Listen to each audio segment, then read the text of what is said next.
Eksodus, hoofstuk 34. Toe sê die Here vir Moses, jy moet 2 kliptafels uitkap wat net soos die eerste 2 kliptafels lyk.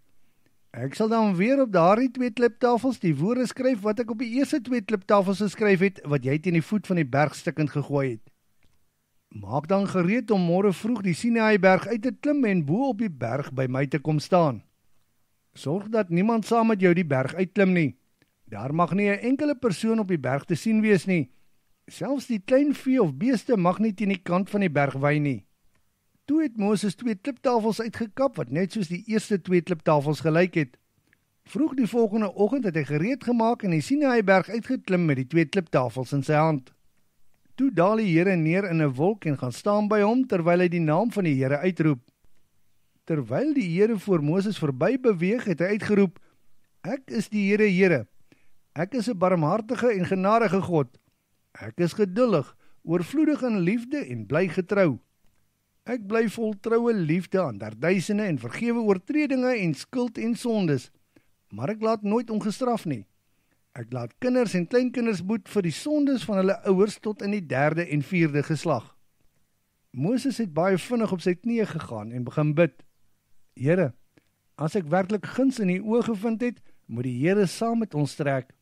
Al is hierdie 'n hardkoppige volk, vergewe asseblief ons skuld en sondes en aanvaar ons as u volk en erfdeel. En hy het vir Moses gesê, Goed, ek sal 'n verbond met julle sluit. Kyk, ek sal voor jou hele volk sulke wonders doen wat nog nooit onder enige ander nasie op die aarde gedoen is nie. Hierdie volk waartussen jy beweeg, sal aan die werk van die Here met hulle eie oë sien, want dit wat ek met jou gaan doen, sal groot en wonderlik wees. Jy moet alles doen wat ek jou vandag beveel. Kyk, die Amorite, Kanaaniete, Hetiete, Feresiete, Jewiete en Jebusiete sal ek voor jou uitverdryf. Jy moet baie seker maak dat jy nie enige vredesverdrag sluit met die mense wat nou woon in die land waar jy nie jou pad is nie. Dit sal verseker 'n struik vir jou word. Breek hulle altare af, vernietig hulle klippilare en kap hulle heilige boomstamme af. Jy mag glad nie voor enige ander god in aanbidding buig nie, omdat die Here se naam jaloers is en hy 'n jaloerse God is. Jy moet nie enige vredesverdrag sluit met die mense wat nou in die land woon nie. Jy sal deur hulle uitgenooi word wanneer hulle agter hulle gode aanhoreer en offers aan hulle bring, en dan sal jy van sy offervleis eet. Dan sal jy ook toelaat dat jou seuns met hulle dogters trou. Daardie dogters sal agter hulle gode aanhoreer en veroorsaak dat jou seuns ook horeer agter hulle gode aan. Jy mag nooit vir jou afgodsbeelde maak nie. Sorg dat jy die fees van die ongesuurde brode elke jaar in die maand Abib hou, want dit was in daardie maand dat jy uit Egipte getrek het. Dan mag jy vir 7 dae lank slegs ongesuurde brode eet, volgens my bevel. Dit wat manlik is en eerstegebore word onder jou vee behoort aan my. Dit is die eerstelinge van al jou beeste en kleinvee wat manlik is. Maar die eersteling van 'n donkie wat manlik is, moet jy met 'n skaaplam loskoop. As jy dit egter nie wil loskoop nie, moet jy dit doodmaak deur die nek te breek. Die eerstgeborenes onder jou seuns moet losgekoop word. Niemand mag voor my verskyn sonder 'n offer nie. Vir 6 dae van die week moet jy werk, maar die 7de dag mag jy nie werk nie. Dan moet jy rus, selfs al is dit in die middel van die ploegtyd of die oestyd.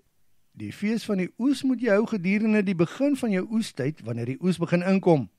Jy moet ook die hittefees of die fees van die insameling hou aan die einde van die jaar. Elke jaar, gedurende hierdie 3 feeste, moet al die manspersone in Israel voor die Here, die God van Israel, verskyn. Kyk, ek sal jou grondgebied vergroot en die nasies voor jou uitverdryf, sodat niemand jou land sal probeer inneem wanneer jy 3 keer per jaar kom om voor die Here jou God te verskyn nie. Brood met suurdeeg mag jy nie saam met jou diere aan my offer nie. Jy mag ook nie die Paasfees offer laat oorstaan tot die volgende dag nie. Jy moet die beste van jou oeste na die huis van die Here jou God bring. 'n Klein bokkie mag jy nie in sy ma se melk gaar maak nie. Die Here het ook vir Moses beveel, jy moet al hierdie woorde neerskryf, want dit is die bepalings van die verbond wat ek met jou en Israel gesluit het. Moses was vir 40 dae en 40 nagte by die Here en het gedurende die tyd niks geëet of gedrink nie. Die Here het die 10 gebooie op die 2 kliptafels geskryf. Moses het die 2 kliptafels van die getuienis in sy hande gehad toe hy van die Sinaïberg afgeklim het. Hy het ook nie geweet dat sy gesig se vel geblink het omdat hy met hom gepraat het nie. Maar toe Aaron en die ander Israeliete sien hoe Moses se gesig blink, was hulle baie bang om naby hom te kom. Moses het egter hulle nader geroep. Toe het Aaron en die volksleiers na hom toe teruggegaan en hy het met hulle gesels. Die res van die Israeliete het ook nader gekom en Moses het hulle alles vertel wat die Here hom beveel het op die Sinaïberg. Nadat Moses alles aan hulle oorgedra het hy sy gesig met 'n sluier bedek. Wanneer Moses na die Here gaan om met hom te praat, het hy die sluier afgehaal. En wanneer hy uitgaan om aan die Israeliete te vertel wat die Here hom beveel het hulle gesien dat die vel van Moses se gesig blink. Dan het Moses weer die sluier oor sy gesig getrek totdat hy weer gaan om met hom te praat.